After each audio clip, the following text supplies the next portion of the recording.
Eric Adams is the mayor of New York City, a former captain in the NYPD. Mr. Mayor, good morning to you. It's good to see you.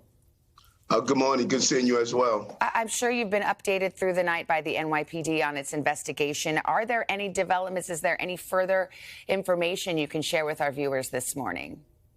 No, not at this time. I received a briefing earlier this morning around 6 a.m., but there's nothing new. We still are zeroing in on the person of interest, and we are sure we're going to apprehend him. New Yorkers who are waking up, many need to take the subway. A lot of people say if the subway doesn't work, the city doesn't work. Is it safe for them? And you're right. The subway is the lifeblood of our city. And we're saying to New Yorkers, we want you to be vigilant. We're going to have the patrol strength out there to make sure uniform presence is there. And, you know, New Yorkers are extremely vigilant. As we saw yesterday, after the incident, New Yorkers were helping their fellow New Yorkers. And I cannot thank the first responders and everyday New Yorkers enough for their bravery and their courage to deal with this crisis we were facing. Let's talk about the person of interest in this case. Police say they're looking into social media posts. Someone by the same name talks about homelessness, talks about New York City, talks about you. Have you had a chance to look at any of these or been given a briefing on these? What do you make of this information that's surfacing through these social media posts? I was briefed by the police department on some of his social media posts.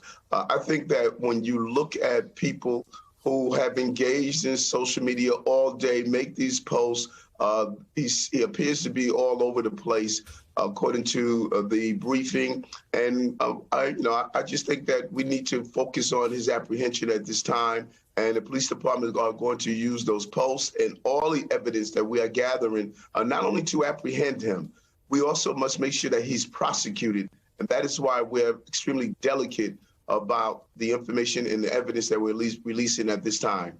Officials have beefed up your security in light of what this person of interest said on social media. Do you have any concerns about your personal safety? Well, I think that the police commissioner, out of an overabundance of caution, from time to time, we receive, a level of threats, but you have a person that carried out a very sick action to harm innocent people in our system. So I think the police commissioner, out of an overabundance of caution, is taking the necessary steps until this person is apprehended.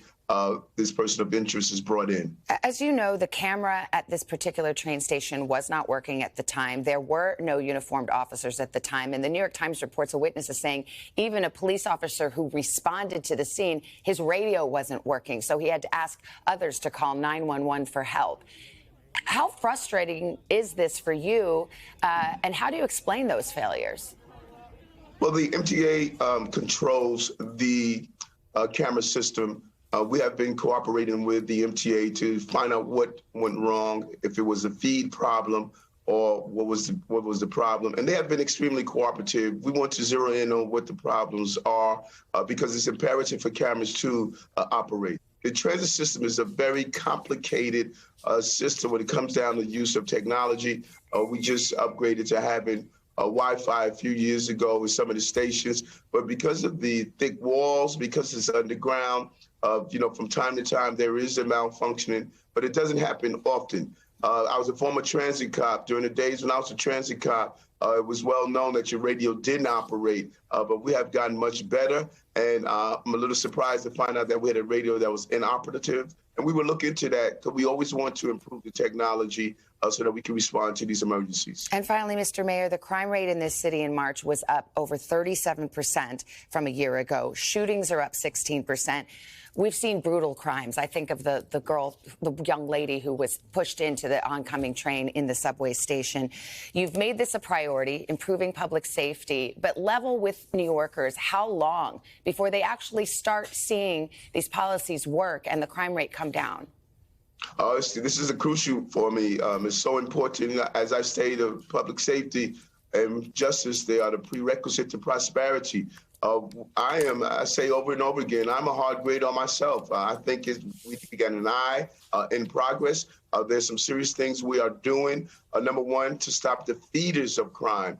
These are generational problems that actually are starting to materialize across the country.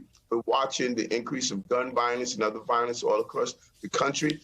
I think big city mayors have been seeking the help that they need. We're going to do our job. You know, we removed 1,800 guns off the streets of the city of New York since I've been the mayor. You know, we have to really think about that. Why do we have this continuous flow? 10% of those guns were ghost guns. And so we're going to do our job on the ground. We're going to stop the feeders, the failure in our foster care system, dyslexia screening. Those are some of the feeders that we have failed. And then we're going to zero in on those things that are happening now with these dangerous gangs and some of the actions that we're witnessing. All right, Mayor Adams, you have your work cut out for you. I know you're recovering from COVID. I hope you're feeling better. Thank you for your time this morning.